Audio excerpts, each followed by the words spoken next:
What's up, guys? Luke here from Spotlight on Spurs, and we are back yet again for another My Spurs preview. This time, I am delighted to welcome Marlon from Spurs Kings TV. You are the reason I started YouTube, sir. Came on your channel for the first ever time. And from this is where we're at. So massive thank you, and obviously thank you for coming on.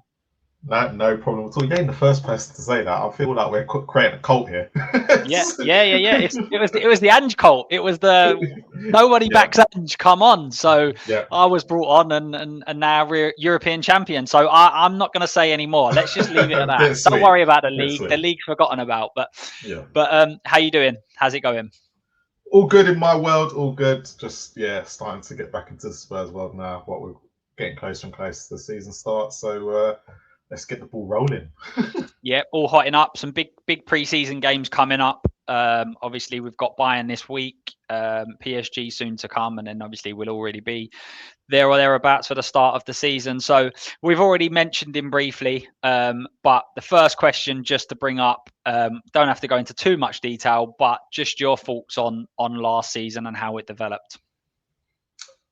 Look, let's start with the league form. We always have to start with the league form. It was diabolical. We're not gonna skirt around it. And even when he says that they sacked off the league anyway, which we all saw. Like any season ticket holder that complains about it, and all the away fans, you clearly saw what was going on. Yeah. It was down to you and your choice whether you wanted to go or not. But you could clearly see that it just wasn't 100% in the league. But what I say to that is, tactically, we could have just been set up better for the league, because it's not like we didn't have the players. Like everyone will complain about injuries and stuff, but we still have players going out there, and they should have still been able to perform in the Premier League. So you can't get away from that. And there was just certain games throughout the season you looked at and went, "What are they doing?" But it was a tactical problem more than a playing problem. But the cup run, you saw a complete different. When you've got Romero and Van der Ven that are readily available in that system, that's what I'm going to go for. In that system, it works. Once you take one of them out, or even more Van der Ven more than anything, the system falls apart. Yeah. And this is where I believe the coaching staff and Ange should have been a bit more robust and gone, look, I always been something in my second season, he produced. So there's some things we can't really question the man about. But when it came to the league form, it was like, you could not seriously think, if the Premier League weren't so bad last year, and that's how we're going to put it, if the Premier League weren't so bad last year, Spurs would have been probably relegated in every other season. In most seasons, probably would have been relegated. We occurred enough points to keep us up. Enough, well, actually, not even points, wins. Because everyone always looks at that loss column. Yeah. But it's actually how many games you win. And we just won more than the teams below us. That's all that we needed to do. That's all you ever need to do. You could lose 30 games, but as long as you win the 8, majority of the time, as if any team's lost one less than that, you're more likely to stay up. Yeah. Drawing games it gets you a point, but it doesn't take you too far in advance. But I can clearly see why Ange has gone. I'm not mad about it. I weren't affectionate to Ange that much. I think I was gone after Leicester. Leicester would always be the game where I was completely, no, I can't deal with this. But I'll always thank him for the cup win. And I thought actually our best performances came in Europa League last year. Yeah, completely agree. I think that's the problem with his way of playing, is that especially at Spurs, if you take one of a few players out, the whole system falls apart, and that's not sufficient. You can't operate like that. And it's not sustainable in the Premier League. One thing you'll always learn in the Premier League is that you can come from anywhere. And Pep learned it in his first season. He went, "No, I'm doing it my way. I'm doing it this way." They finished fourth. How many games did they lose? He went and bought a defence the season after. The Premier League is unforgiving, no matter how good you are as a manager.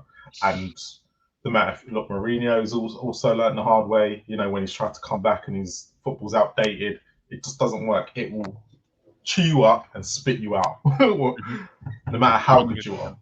Yeah, definitely.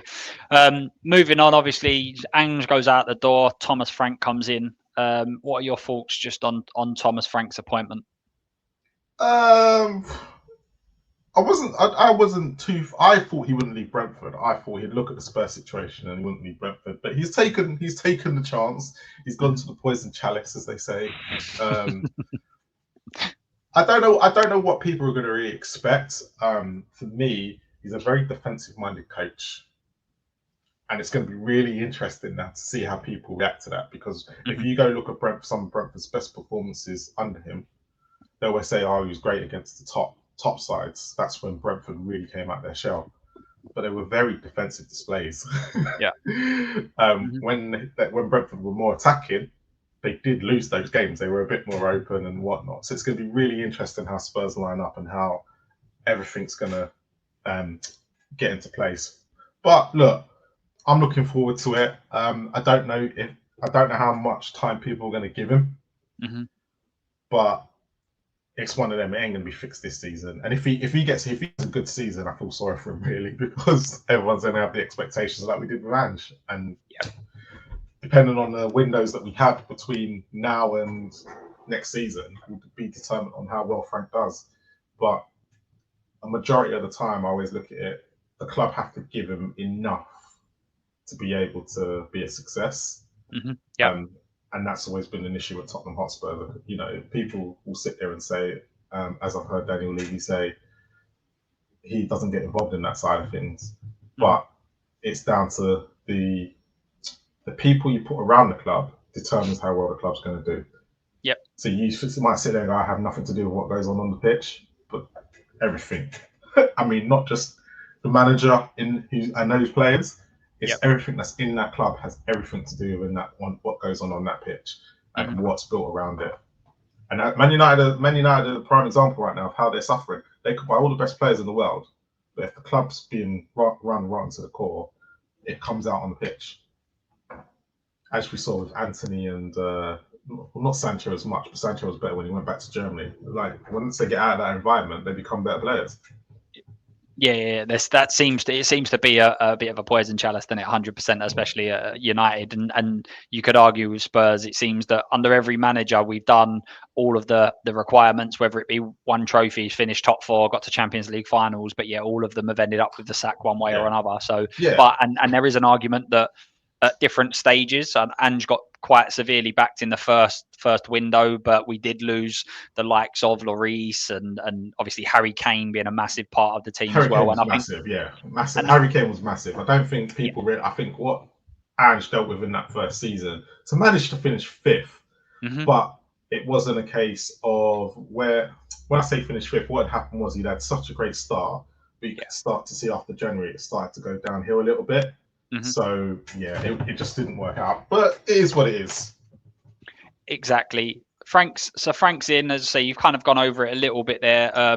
Defensive football's probably going to be part of it, although he has said, and Levy has also said, that we want to play a certain brand of football. My expectation is certainly not defensive sort of football. So are we going to ask Frank to do something different to what he's previously done, which I think we often do with managers? We ask them to operate in different ways than what's brought them success, i.e. Mourinho, Conte. They are normally getting experienced players in that know the jobs, whereas we bring them in and we try to change things. So what do you think Frank's bring to Spurs? And not necessarily just tactically. Obviously, he seems like a great person. He seems like a good person to have around the place. What do you see him bringing to Spurs? Stability. And I mean stability defensively. You can clearly see that in the friendlies already. The players look more comfortable. They look better. They look like they know what they're doing with shape-wise. The only issue for me, what Frank will bring, and that's going to be the interesting thing, will be how he gets the best out of that attack. And I think we've seen it with these friendlies already. It's non-existent, and I don't think Solanke being in there would have made any difference to what Look, let's take the Arsenal game for talking purposes. In that friendly, I would sit there and tell you now because I had to do the statistics for it, and when I used the template of what happened in the Europa League final, and if I told you this, it was very, very similar to the Europa League final. Yeah, not many shots on target, not many things being created, but what was important was that it was a 1-0 scoreline. Now, for me, it's kind of like, are Tottenham fans going to accept this after what's just come from Ange? Yep. Or will they kind of go, no, this is not what we signed up for? And I think it's gonna create a massive split halfway during the season, and you'll find everyone who didn't like Ange will be like, no, it's tactically now. And I will find Frank is going to be very similar to Conte. He won't be as defensive. Yep.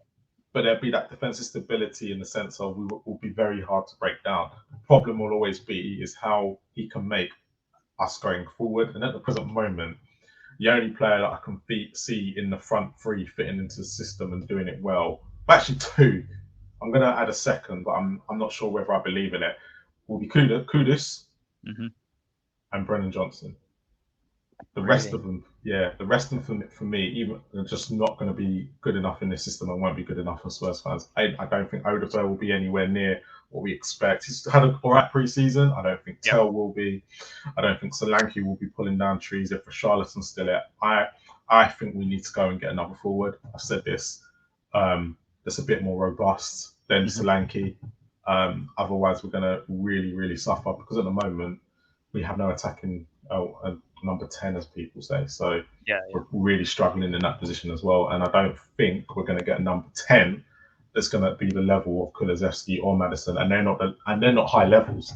But that's where we're at. Yeah, no, I completely agree. I definitely think he's going to make us defensively more solid, and that's definitely required.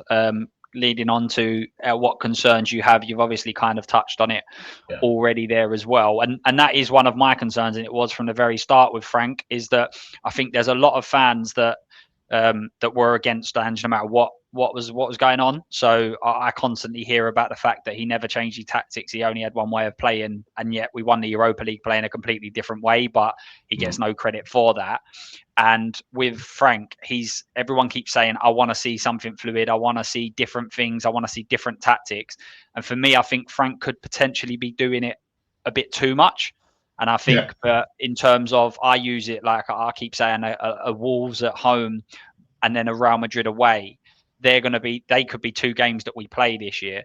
And I don't see Spurs fans being too happy if we're sort of changing the way we play to counteract the positives of Wolves. I think Spurs fans eventually are going to be like, no, we're Tottenham, so they should be worrying about us. I'll give you a prime example of that will be when we played Burnley and Manchester City, I think, under Conte.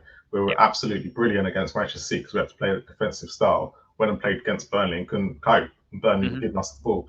And it's just that way of, at this present moment, look, our fixture list has been very kind to us at the beginning of the season, so there's time to adjust and adapt and get ready. And actually, by the time we get to October, November, when we start playing, when we do get the tough runs out of the way, most of them will be already played Frank's system, and we will probably do well against the top sides. But for now, I'm just like, I don't know. My real concern is going to be that forward line, because with Ange's system, it was there to create goals. Yeah. And which it did. It just weren't there to defend. Where I think we're going to have the complete opposite. Because if you take those two friendlies we had against Wickham and Luton, if it wasn't for Sarr, we didn't look like scoring. Yeah. And that's the major concern. And even against Reading, we didn't look like scoring until Kudus came on in the second half. And you can clearly see against Arsenal again, we didn't ever look like scoring until Kudus was on the ball. And this is the big major concern now, is how much is going to be relied on going through one player. And with Maddison's injury now, it's really opened it up. And for me, is it a case of, do you go out and get someone on loan for the season to cover Maddison and Kulu because of their injuries? Which, it could be someone like Grealish for talking purposes. To go get a young player who can come in right now, learn, make all the mistakes they want, because by the time they, start to get going, the other two will be back. Yeah. So it's kind of like they were taken out the firing line just in the nick of time. Yeah, the whole thing's going to be interesting. My major concern's always been the front line. It was my concern last year, but we ended up scoring like 60 odd goals or something. Yeah, but I think you're right. Again, that comes down to that's what the tactics were there for. It was almost like I know we conceded a lot of goals, but it was almost like our defence can kind of look after themselves, if you like. we need to go as attacking as possible, because if we leave it just up to the front end, then we're probably not going to score enough goals. So, and I agree. I think Kudus has been the only player. I know Sarr scored the goals, but it seems like he's the one that's creating. And that is difficult. We obviously didn't have him last year, so I agree. I think we are going to touch on transfers just in a minute. Before we go into that, the sort of same names are cropping up with every single person. They're saying the same sort of names. The big question was always kind of like, what would you do with Richarlison, and what would you do with Sonny? Obviously, Sonny's now confirmed that is him going. So other than we've had players like Basuma, Hill, Solomon, Richarlison, Son, they're all the ones that have been mentioned. Is there any that you disagree with that you would keep, or is it the same players you think need to go out the door? I was thinking about this question, and it's tough. Basuma's obviously one. Basuma's definitely one. I'd probably say time for him to go, because I'm for him. It's between him and Bentancur. Yeah. When now that Palhinha's come in, it's between him and Bentancur. If I'm picking one, I'm at Bentancur's is better going forward than what Basuma is. But that's where I'm at. Just trying to think. Archie Gray, I'd send out on loan. He needs to play every week. He's not for me. I think his positioning and his positioning defensively is not great. Mm-hmm. But I would secretly use him as a number 10 because he's very good on the ball. I think he'll stay. I think he'll stay for a number of reasons. One of the main ones actually being because if he stays, he becomes club trained. And I know this is the problem with Spurs at this moment in time, especially in the club trained predicament, is that But the problem is that it's not going to be for this season. No. But next season, Champions League is changing their whole thing to more fit the way the Premier League is. So that club train thing becomes quite non-existent. It'll become more about homegrown quota again. So it's a case of with Archie Gray. The only thing I'd say that you might have missed is that he'll probably play at fullback.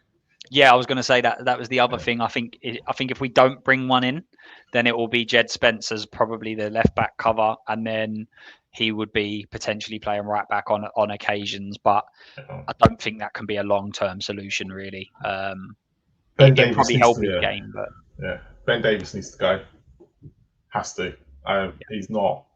He's been a brilliant servant for this club, but would Ben Davies? I already asked this question. Would Ben Davies be at any other club that we would consider bigger than us? If that's what we're aiming for, then no. And actually, would he be at any club trying to aim for the Champions League? You're talking about the Nottingham Forests, the Aston Villas of this world. Would he be there?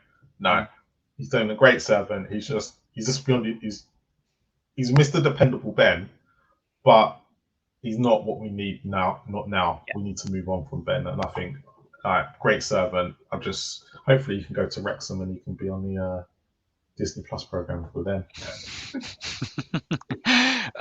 So yeah, as I say, I think pretty much everyone has sort of had the same players going out the door.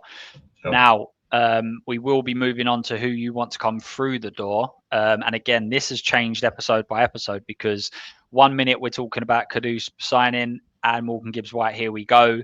Then the Morgan Gibbs-White thing's kind of in a bit of a lull, not moving, no one really knows what's happening. Then all of a sudden that's obviously been closed because he signed a new contract. However, now Palhinha's through the door. So this is constantly changing every single episode we have. Obviously, there's still a bit to go, but as of now, are you happy with the two players? I take it you still think we need more, though? Yeah. I'm definitely happy with the two players. I think we're covered defensively. I think Danso and Dragusin are good covers to have. And before everyone moans about Dragusin, let's see him in a proper defensive situation where he has to defend. Because against Manchester City away last year, where he had to be, he was brilliant. But when he's exposed to that high line, as they say, not high line, but being exposed where there's no one covering, he got, I think even with Danso was good, but he even got exposed from Andrew's system. So I'm happy with them to stay another season and get on with it. But Palhinha was needed. A lot of people say he can't be the ball in this and the other, but I think just to be able to cover that defense, it hopefully then frees up Berival, it frees up Bentancur, it frees up even Archie Gray if he has to go in there, because he doesn't have to rely on the defensive part of his game. And when Kulu and Madison comes back, it frees up them. It means that they can push higher up, which hopefully means they can be more beneficial in the attacking sense. And even Romero will just sit slightly on forward. He's going to have a couple of crazy runs where he ends up playing up front. I've got this strange feeling if Kudus gets injured, then we're a bit screwed. Because we're relying on Oda there and Tell. Like the thing with Tell, and this is the really thing, like everyone's moaning about him at the moment, and I get it. But he's getting into some what he's good at is getting into goal scoring positions. Yeah. A bit like Werner. It's time to start finishing your dinner. Otherwise, that chance he misses against Newcastle, this is not the first. This is like not the first time he's been in that sort of position and he's just missed and he's fluffed his lines. He's got to do more of that. And hopefully we'll start to see something. But again, I don't know if he's going to be one of them that blossoms late for us, if he will blossom. But it's going to be really interesting because him and Odegaard, when you watch him for the France and under 21s, are a completely different animal, which would have been quite interesting if we had signed Etiki DK before Liverpool. If we could have got them through as a front three because they seem to work. Yeah. But it is what it is. But look, for me, if we can go out and sign a striker and an attacking midfielder, someone who's going to create a creator, then I'll be happy with the business so far. I'll just be like, you know what, I can settle for that. That's two, and that's only two signings. I'm not expecting no more. Two now. Yeah. So moving on, who do you think Spurs should bring in? And that doesn't, as I said, that's more positionally. You've kind of named it. Do you have a number one target where you think actually he could be a bit of a game changer if we get him through the door? The problem I'm going to say is I'm going to name names, but the problem is I know we've got a problem with the squad and what nationality they have to be at the moment. So I now clearly can see that they have to be more homegrown. But would I remove two non-homegrown players? I think we're at like we're not. I think we're at 7. I think we're 7, so we need one more. Yeah, one more homegrown. I think it is at this moment in time. And I think our overseas one at the moment, because of the way it all works, most of the players are under 21. They don't count towards it. So I think we're like, don't quote me on this. I think we're like 13, 14. So we've still got room in that sense to pull in some more. But someone like Vlahovic, from Juventus, as a forward, if he was interested, this is if he's interested to come to someone like Spurs, he could be quite a game changer for us up front, and maybe someone like that. Look, I know everyone's going to name Eze, but I don't think Eze wants Tottenham, so kind of need to nip that one in the bud. But for me, it's got to be someone that is looking to take Madison and Kulu's place. Yeah, because right now they're getting injured too many times now. Well, Kulu's was more down to how much we were relying on him. Yeah, but if he comes back, he will play on the right as well. We've got our three most influential players are going to be playing on the right, and that's going to be Brennan Johnson because he scores goals. That's what he does do. You're going to have Kudus, who plays better on the right than he does on the left. You can go see when he played for West Ham, and then you're going to have Kulu, who can play as a number 10, but he's better off the right. So you're stuck, and all three of them are going to be fighting for one position. Where we need someone to go on the left for obvious reasons. Yeah. Fair enough. And then moving on, we've got two fairly quick questions. It depends on how you take it and how much detail you want to go in. Have you got one player to watch, one to watch for this season? Doesn't have to necessarily be a young player. We've had Kudus being one. Who else have we had? I think Tell may have been one as well. It can virtually be anyone. I think everyone underperformed last year. So is there any players that you think, Madison was actually one before the injury. So who would be the one player that you're eager to see this year? So I was stuck between two. I was going to say Sarr, but the problem is I think most of these good performances now will come in these friendlies and then that'll be it. That'll be no more Sarr. So I'm going to go for an out there one. I'm going to say Odegaard. I just think we didn't see much of him last year. He's got potential to be something quite good, like you can clearly see, but he's just got to get that final ball in certain areas. Because against Arsenal, he played really well against Ben White. Ben White looked so exposed, and Saka wasn't helping him. But the problem is, every time Odegaard would get in certain positions, he'd pick the wrong pass or he wasn't putting it in the right areas, and that's my only problem with Odegaard, because he can take on a man, he can get you up off your seat, but he just needs to perfect that part of his game. So hopefully, what will eventually happen is, because I've seen the way that Cochrane and the way the old Brentford lot used to like what they used to say to the players. If they can get them to a point like that where they're telling them, hit it central, hit it in this central here, hit it in this central area, look what they like, and it's in the goal score, and it gives them, whoever's in the box or in that position, gives them a better chance of scoring. Mm-hmm. That could be where Odegaard shines this season, but who knows? Yeah, I actually like Odegaard and I like Tell as well, but I think they're both second options. I think they're both like, if you're bringing them off the bench, I think they're good options. However, I think that the key is that we need someone to be the starter, like Caduce's come in. If we could get someone of that kind of caliber on the left hand side, but also I think part of it as well is we named it earlier. Caduce is probably the best forward that we've got at this moment in time. He wasn't around last year, so who are these young players? And it's not just in the forward areas. This is everywhere across the pitch. And I've been saying that we keep signing these young players, but they have to have experience around them. They have to be able to they have to be in squads where they can learn from top. That's why Paulinho is. I know some people will kind of mind it, but this is why someone like Paulinho and his age is so important. Yeah. So it's going to be really interesting. I think Pedro Porro will be a diamond this year, but he was a diamond last year. To be fair to him. Like, I've actually been saying that. I've been saying the last from reviewing like the friendlies and things. I've said I think it might go against the grain, but I think Porro's going to have an outstanding season. But actually, quite a lot of people have been saying it as well. Yeah. Set piece wise as well, I think they're going to use him in every aspect, because from a dead ball situation, he's got a ping. Yeah. He could be like a Trent Alexander for us if played right. And I listen, I think it's completely unrealistic, but I think if we was to sign someone like Anthony Gordon on that left-hand side, he's long balls and the way he's able to manipulate the ball, Pedro Porro, and his passing ability, I think almost Sonny of old, where he's just coming inside the fullback and running onto it, could end up being a huge lethal weapon in our Arsenal, because a lot of the teams play quite passy, it's quite like tiki-taka, isn't it? Whereas if you've got that ability to go long, and as I say, Porro's delivery is superb. If you could get a forward that's kind of making them runs consistently, I think could end up being quite a big tool to break teams down. Moving on to the next one. We have your hot take for 25-26. Now, some people have gone top 4. Some people have gone Solanke to get 20 league goals. It doesn't necessarily have to be.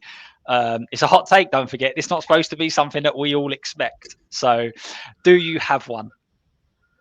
Pedro Porro will get 15 or more assists this season. Jesus, that would be. And mind you, as I said, set pieces we look dangerous from. Hit the post twice against Arsenal, didn't we? So if he's taking all the set pieces, with Maddison being out, my guess would be that he would even take. It's him and Tell, isn't it? That mostly take the corners now. Yeah. So, yeah. I think I reckon Pedro Porro, barring injury, 15 assists this year. If it's on the left hand side of the pitch, he's probably the favourite to take direct free kicks as well now. No. You had Son and Maddison were probably up there, but I'd say that he's probably the next in line. So maybe that is one. Maybe maybe Pedro Porro to get that. He's in my dream team. He's in my fantasy team. So I hope you're right, Marlon. I absolutely hope you're right. I don't put Spurs players in the dream team. I don't normally do it, but I can't have Arsenal players. I try to not put them in whatsoever. But with the Spurs ones, it depends. If I get a feeling they have to go in, but I know what you mean, because you lose twice when they lose. So, and then the last question is kind of just your expectations around the season. So obviously you've got the Super Cup, you've got the 2 cups. The FA Cup and the Carabao Cup, and then the Premier League and Champions League. So in terms of the Super Cup, what are the expectations there around that? So realistically, I'm going to put this out there. He shouldn't lose that game. PSG are literally going to come in back that week for training. Mm-hmm. There is no way, since we've been in pre-season for 4 weeks, he should be losing that game. I get it. PSG are 10 times better than us as a team. They are. Yep. But if we can keep them at bay, a bit like what we did, if we can play like we did against Arsenal, there is no way we should be allowing PSG to be taking us to 120 minutes. I'm going extra time here and beating us. Yeah. Unless it goes to penalties, then I'll go, all right, fair enough. It is what it is. But there's no way we should be allowing them to beat us with the pre-season. But if it came down to if this game was in September or October, we'd be getting smashed. No ways about it, because I don't think we'd be able to cope with their wingers. But yeah, and how many of them are going to be fully fit? Are some of them going to be taking the Super Cup seriously? They usually do, the European sides, but it's kind of the timing is right for us, not for them. I'm surprised it's saying just before the international break, usually when they do it. So it's quite weird that they've done it before the season starts. Trying to give us every possible advantage. Yeah, that we can think. Like, I've never ever known that. Every advantage usually goes to every other team, but this has given us every possible advantage to win it. And it'd be nice to have this in our armory as well. So I kind of do expect us to at least win this. That could be the hot take. That could have been your hot take. We would officially be European champions. That would be official. But you just have to see what Chelsea did to them. Yeah. You know, and the only thing that worries me is that they know how to play against the Premier League sides, because I know everyone has this thing about the Europa League, and that was easy for Manchester United and Tottenham to get there, and this, that, and the other, and blah, and all that crap came out. But I don't think people realise how strong the Premier League is as a league. Yeah. Because if it wasn't for Paris Saint-Germain, Manchester City, Liverpool, and Arsenal probably would have made the final. It showed you how good those teams were when Paris Saint-Germain turned up to the final and smashed Inter Milan 5-0. Like, the Premier League is a lot stronger, and that's the reason why, if you look at it as a whole, that's why a team that was 16th and 17th at the time got to a final of the Europa League. That's why our fourth best team in the last year got to the conference. Like, we literally, as a Premier League, will take over. You will see now what the difference is when Forest and Villa, is it Villa? Villa and Bournemouth are in the So we'll see how this goes this season, but I wouldn't be surprised if they get far as well. And they could be having both crap seasons. The Premier League is just too. I think that's the biggest problem that people need to look at, is how strong the Premier League is. And as long as everyone can avoid Paris Saint-Germain next season in the English one, I will guarantee you there'll be an English side in the Champions League final this season. He's pulling out hot takes left, right, and centre. It's brilliant. We've got 3 hot takes now. So in terms of the cup competitions, I have a feeling that the Carabao Cup might be used almost like a youth cup for us at this moment in time, because we've just won. He's not allowed to, is he though? I don't think the Carabao Cup is going to be. No. The whole thing from Daniel Levy when they sacked Ange was, and this is what they said: we have to be competitive in all competitions. We have to be. Can you see it? No, of course I can't. But they've told us this, so I'm now expecting. You have to expect it. You have to expect it. You have to expect it. Now, if we come up against a Manchester City or a Liverpool in the third round, good luck. But if he gets a Fulham and he goes out, then I'm looking at it going, well, you said we were meant to be competitive season in all competitions. And I'm not just talking about Fulham, it could be Villa, it could be Bournemouth, it could be anybody. But or Brighton as well. And if we get one of those away, I'm expecting us to go there and basically not lose, because you've told me now that this is what you're expecting. And I expect the same for the FA Cup, because what you usually find with all the other managers, they give or take either the league or the cups, and they all went for the league. Apart from Ange last season. So the season before, remember, we got Manchester City in the 4th round and we ended up going out to Fulham anyway. So we were pretty much 1 game a week. So he was able to finish with. I know he had a bad start to the bad end. But I'm expecting at least a quarters in the Carabao Cup, at least. And that doesn't matter who he's got to put a team out competitive. The FA Cup, I'm going to say he's never done well in the FA Cup until last year, I think, with Brentford. No, he's not done particularly well in any cups, to be honest. So I'm going 5th round. We'll probably get a big side and we'll go out to we'll get Liverpool away or Man City away or something like that, and it will just Man City at home, not away. We like going away. That's true. A lot of it is obviously depending on who we draw. So there is that caveat to it. But you're expecting us to be competitive with a strong squad in both cups, essentially. We'll go with the Champions League first. What are your expectations in the Champions League, or do you have any?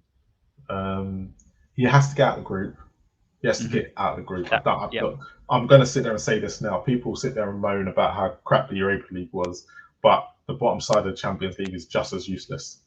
They're basically Europa League teams. I I might be wrong, but I think actually 4 of the teams we played en route to the final of the Europa League are in the Champions League. They are, yeah. So You're right. at the end of the day, look, we should. Is it top 24 that go through because it's the top eight, top 8, and then the and 16 then the below go into the below, knockout. Go into the knockout. I'm expecting us to be in there.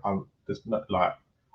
I would not expect anything else. I'm not expecting us to lose all our games. You never know, but I'm really not. So I expect us to go through that part, but then that's where I think it will end. Once we get into the knockout stage, I think that's how far we'll get. That one very much depends on who you draw, because as you said, you've got obviously you'll have the top Premier League teams. You'll then have Bayern, Real Madrid, Barca all included as well. It depends. Yeah, the knockout one. If we ain't win that bottom side of the 16, then the team that we're necessarily going to play, apart from Real Madrid and Real Madrid and Man City? Real Madrid. Man City. When they got each other, you're like laughing. So you're like, 100%. 100%. But everyone else, you look at the other games, they're all crap.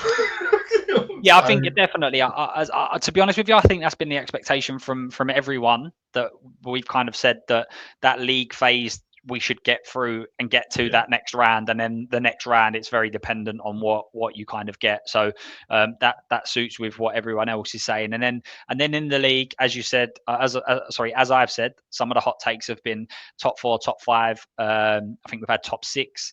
Where are your expectations in the league? What do you expect Frank to come in and do this season? 7th or higher. Between 4th and 7th. I think the problem is with top 4. I think City are now stronger. Liverpool are definitely now stronger. Arsenal, bar the result the other day, are stronger. Chelsea are stronger. So that's your 4 spots gone. If the 5th spot's still available, that's what you're aiming for. But again, that's always going to be a spot that goes to some random team that suddenly has a good season. Yeah. It's just a bit of a one-off, isn't it? Yeah, like it should have been Forest. If we're all being honest, it should have been Forest, but glad it didn't. But then you're looking at 6th and 7th, and then that's all right. I expect us to be Europa League. Yeah, and to be honest with you, and I know it's very difficult. There's so many different things that go into a season and everything else. But from a realistic standpoint, if we got Europa League football next year, then there could be a charge at that. Whereas this year, obviously, Champions League is very, very difficult. You're right. If you have the chance to get in the Europa League, or to be honest, I was going to say it earlier about the Conference League, I think the Premier League team should win that every single year, unless someone has a season where, like say in the German league, where Dortmund have a horrendous year and they're in the Conference. Well, yeah, because virtually like every single Premier League club that goes in that should win it. Yeah, the Conference League was us first year, but we obviously went out because of COVID. Yeah. West Ham, was it West Ham or Villa? West Ham won it. Chelsea have won it. Chelsea won it, but then there was Villa, and Villa got knocked out in the semis or quarters. I can't remember where they got knocked out. I think it was the latter stages.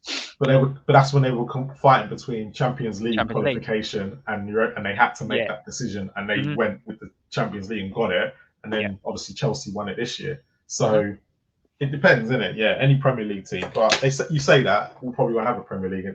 Who's at Crystal Palace next year? They've got a lot to live up to with that. But if they keep Walton and Eze, then they have a strong chance, and especially with their manager, he knows what he's doing. Yeah, definitely. I like him, to be fair. And that is all of the questions for this preview.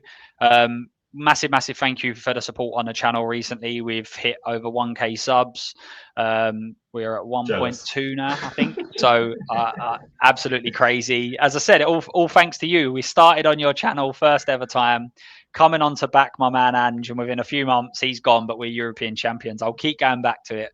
I stand corrected on that point. I said we'd win it. We've won it. That's it. That's all I want to kind of go into. Forget about the league. It's gone now. So if you can please like the video, make sure you're subscribing to the channel, and obviously subscribing to Spurs Kings. They will be tagged in the video, and they'll also be in the description box as well. What have we got coming up on Spurs Kings? As you said, you're ramping it up now. We're getting up towards the start of the season. So yeah, you'll see more shorts of us now over the next few weeks. I say that, but then I'm the one who's got to do it. Ash just does the recording, and then he's off in his own world. But no, we've got our Tuesday show back, which is, I think that's the one where mostly we get. That's the one that everyone loves, our Tuesday show. Yeah. We've got the rivals on the Wednesday as well still. Once the season starts, we'll be back to Mondays talking VAR again, and everything Premier League. But we're up against some strong competition in the YouTube world for that space on a Monday. So It's all changing next it's year, all isn't it? changed, man. What people doing, man? Even Why the they come game together? times, obviously when I started it, I was doing it on Thursdays, and then I was like, yeah, Thursdays is a great day, and then obviously all the games were playing on Thursday, so it was I was going live, and there was literally all of the biggest channels were all live doing watch alongs, and there was me to the odd couple of viewers. So because I said to Ash this year, obviously we're gonna have Tuesday Champions League games this year, so we're gonna have to not. There's gonna be so many episodes we can't do, just because of not other commitments, but it's just going to be a case where everyone's going to be looking for a match reaction, and we're not going to have time to do the tactical side of it straight after that. So but yeah, we're back to our Tuesday show. But yeah, everything else is just subscribe to Spurs Kings TV. There will always be something you like. I always say that there's something. If you don't like one, if you don't like one show, there'll be another show that you go, actually I prefer this one. You just say subscribe for that one. Just hit the notification bell. Make sure you hit that one, because that's what people do. 100%. You should be subbing to all Spurs channels, every single one of them, whether you agree with the views, whether you don't. If you don't watch their content, then still subscribe, because that's what we're here for. We're all as a fan base supporting the same team, and regardless of what opinions we have, everybody wants Spurs to do well. So that's the key part of it. So guys, as I said, make sure you like the video, subscribe to both channels, and as always, come on, you Spurs.